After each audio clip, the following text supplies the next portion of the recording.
2022 has seen the return of ground effect floors to Formula One with some mixed results. Some teams have managed to harness the new regulations to create incredible downforce and consequently build a seriously fast car.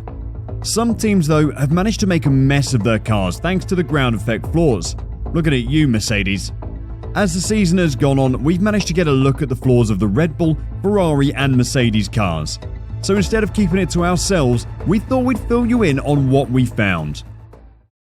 Both Mercedes and Red Bull have made the odd choice of showing their flaws to the world in their respective garages. Normally, teams will try to hide parts of the car that are not immediately visible while on track. This is to stop other teams seeing anything innovative they've done and deciding to try it out for themselves. Unfortunately for Ferrari, Carlos Sainz's recent trip into the gravel at Imola meant his car had to be lifted, and a quick-thinking photographer managed to get a snap of the underside of the car. Thanks to these images, we're able to get a good look at the flaws and compare how each works.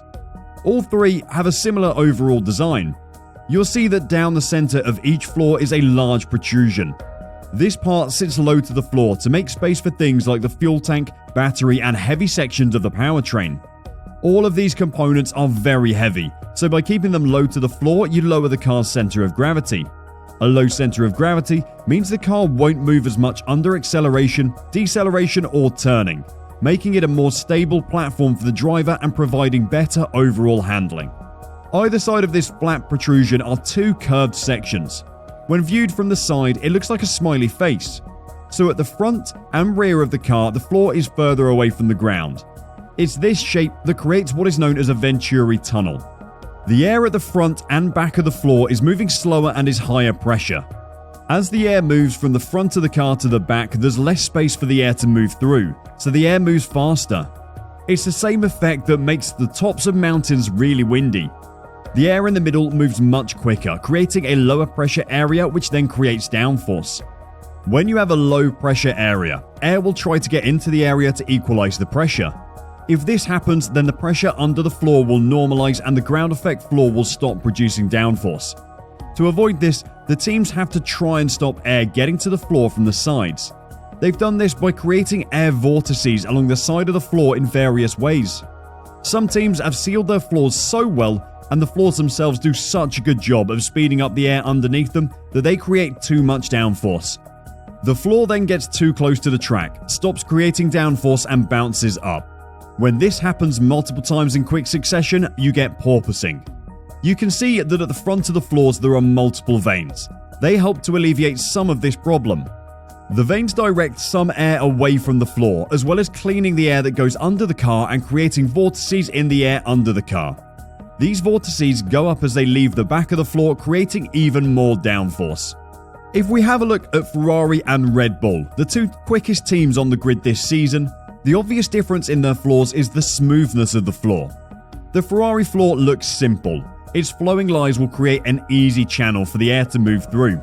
It's a simple but effective way of implementing a ground effect floor. When you look at the Red Bull floor though, you'll notice it has sharper angles and more intricate depressions and elevations. This can create some unpredictable effects unless you really know what you're doing.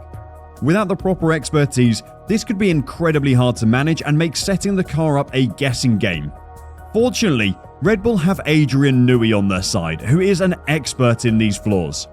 The Mercedes floor looks pretty similar to the Ferrari floor. Both are very smooth in design and appear less complex than the Red Bull. There are other similarities between the two. Ferrari and Mercedes have what is called a kick point towards the rear of their floor. This is a point in the floor where the distance between the floor and the road increases quickly.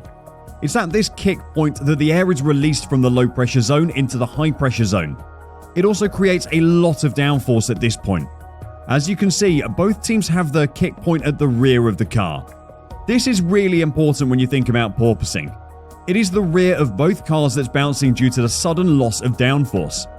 If you look at the floor of Carlos Sainz's Ferrari, you can even see the scratch marks on the floor next to the kick point where the car has been hitting the floor.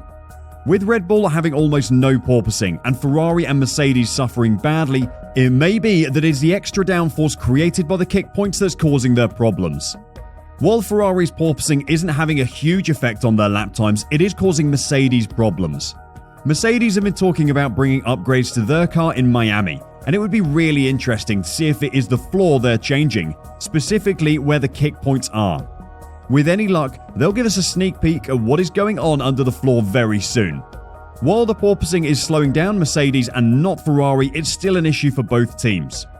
Adrian Newey, Chief Technology Officer for Red Bull Racing, has been active in Formula 1 for some time now, and not for the first time, he is proving to be invaluable to Red Bull.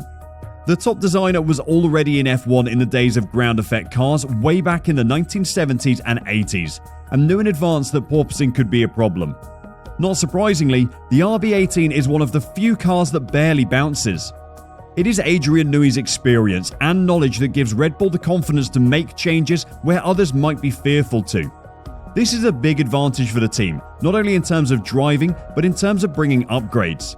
Red Bull understands the porpoising problem and can therefore push through updates without risking making porpoising worse.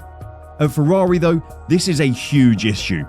Ferrari has the pace to compete at the front, but does not yet fully understand why the bounce has less effect on them. An update might bring performance, but could also make the porpoising worse without Ferrari knowing this in advance. Ferrari simply do not yet have a good enough understanding of why their car works so well despite the porpoising. They cannot work on performance in the same way that Red Bull can. But Ferrari may just be lucky that they can run well with the problem. Mercedes, on the other hand, are stuck with a slow car and a porpoising problem that they don't understand. Team boss Toto Wolff has been insistent that upgrades will have to wait until they can be sure they will actually improve the car. Mercedes' strongest trait in the last 8 years are data collection and analysis. With 8 Constructors' Championships in a row, it clearly worked. However, that same strength has now become their weakness in this situation. Mercedes have always emphasized data, which may have worked for years and in situations where their concept worked well, and they could make incremental changes. But their current issue may require someone with a more creative approach. Toto Wolff hinted at this after the Imola Grand Prix. "We're just learning the car, we're learning the tyres. Nothing we did this weekend has unlocked the aerodynamic potential or has reduced the bouncing. We're still in the same place. That's why it doesn't make any sense to bring updates, because you're confusing yourself even more. Maybe it's even the fact that the more downforce you bring, the worse the bouncing gets. So we're still learning." They tried things at Imola, but nothing works. And it's the same problem at Ferrari.